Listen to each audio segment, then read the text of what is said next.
दोस्तों नमस्कार। सुब्रत पाल की चिट्ठी में आपका स्वागत है। पिछले सप्ताह महाराष्ट्र विधान परिषद के 11 सीटों के लिए मुंबई में चुनाव हुए। तय था किस पार्टी के कितने उम्मीदवार जीतेंगे। विदर्भ से परिणय फूके भाजपा के, जो देवेंद्र फडणवीस के खासम खास है, उनके चुनाव जीतना तय था। लेकिन बस लोग इंतजार कर रहे थे कि ऑफिशियली डिक्लेयर तो हो जाए। आखिर ऑफिशियली डिक्लेयर हो गए कि परिणय दादा फूके चुनाव जीत गए। इस चुनाव जीतने से 5 व्यक्ति खुश है, 5 पॉलिटिशियन खुश है।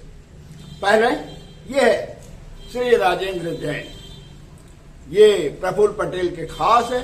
अजित पवार राकापा में के हैं, पहले 2 बार विधान परिषद सदस्य रह चुके। अब चूंकि परिणय फूके अब विधान परिषद सदस्य बन गए, मुंबई रवाना हो गए, अब ये जोर शोर से तैयारी करेंगे, वापस विधान परिषद चुनाव लड़ेंगे। ये बहुत खुश है। मुंह से भले कुछ बोले या न बोले, लेकिन अभी दौड़े दौड़े जाएंगे, प्रफुल्ल पटेल को बोलेंगे मेरे को चुनाव लड़ना है, टिकट दिलाना पड़े, और पूरी तैयारी करेंगे जीत के। अन्यथा परिणय फूके रहने से एक मजबूत दावेदार, और अभी वो क्या है, महायुति वगैरह है ना, अभी अजित दादा पवार भाजपा सब एक साथ है, तो टिकट मिलेंगे या नहीं मिलेंगे बात अलग है। अब तो भाजपा से परिणय दादा मुंबई रवाना हो गए, तो राकापा अजित पवार गुट से राजेंद्र जैन फिर से विधान परिषद चुनाव लड़ने की पूरी तैयारी करेंगे। दूसरे नंबर में कौन खुश है, वो है महाराष्ट्र प्रदेश कांग्रेस अध्यक्ष के नाना पटोले। जी हाँ, नाना पटोले। नाना पटोले की कॉन्स्टिट्यूंसी है, लाखनी विधानसभा क्षेत्र है, लाखनी साकोली विधानसभा क्षेत्र है। परिणय फूके लोकसभा के पहले, ये लाखनी और साकोली विधानसभा में बहुत घूम रहे थे, व्यापक जनसंपर्क कर रहे थे। कहा यह जा रहा था कि नाना पटोले के अगेंस्ट में भाजपा चाहती है एक मजबूत कैंडिडेट, और मजबूत कैंडिडेट के रूप में परिणय फूके को उतारा जाना था, इसलिए वो वहां तैयारी कर रहे थे।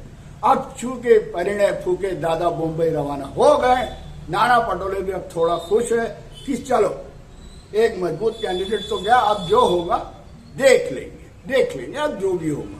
तीसरे कैंडिडेट पॉलिटिशियन कौन खुश है, वो है हमारे गोंदिया के पूर्व विधायक गोपाल दास अग्रवाल जी वर्तमान में भाजपा में है।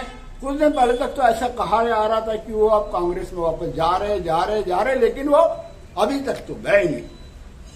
वैसे वो पूरी ताकत लड़ाएंगे कि आगामी विधानसभा चुनाव में उनको टिकट मिले, और अगर ना भी मिले, मान लो बहुत तगड़ा कंपटीशन रहेगा, ना मिले, तो फिर वो दौड़े दौड़े जाएंगे देवेंद्र फडणवीस के पास और बोलेंगे बाबा अब मुझे विधान परिषद की टिकट दे दो। तो एक गोपाल दास अग्रवाल को भी एक खुशी हो गई है, चलो राजनीति में फिर से दांव लड़ाया जाए, और कसरत चालू कर दी।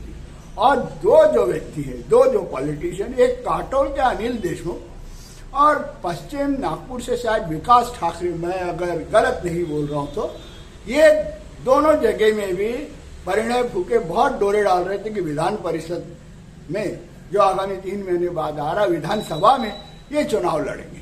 अब चूंकि परिणय दादा मुंबई चले गए हैं, तो ये 5 जो बड़े बड़े लीडर हैं थोड़ा चैन के साथ अपनी राजनीतिक भविष्य की तैयारी शुरू कर देंगे। तो एक गर्मा गर्म आ गए। अन्यथा जहां से भी परिणय फूके लड़ते, वो एक मजबूत कैंडिडेट के रूप में लड़ते। और ये जो 5 कैंडिडेट जो लोग बता रहा हूं, इनको बहुत तगड़ा देते। अब चूंकि तगड़ा कैंडिडेट खुद मुंबई चले गया, तो थोड़ा आराम से। वैसे परिणय दादा फूके के जनसंपर्क बहुत व्यापक है, और उनके चाहने वाले भंडारा और गोंदिया में बहुत है। मैं आशा करता हूं कि दादा अपने फॉलोअर को निराश नहीं करेंगे, बीच बीच में आते जाते मिलते रहेंगे। अभी तो विधानसभा भी आ रहा है। चलिए आज यहीं तक। तो परिणय दादा कह रहे हैं ये जो पॉलिटिशियन है खुश रहो, मैं तो चला। नमस्ते।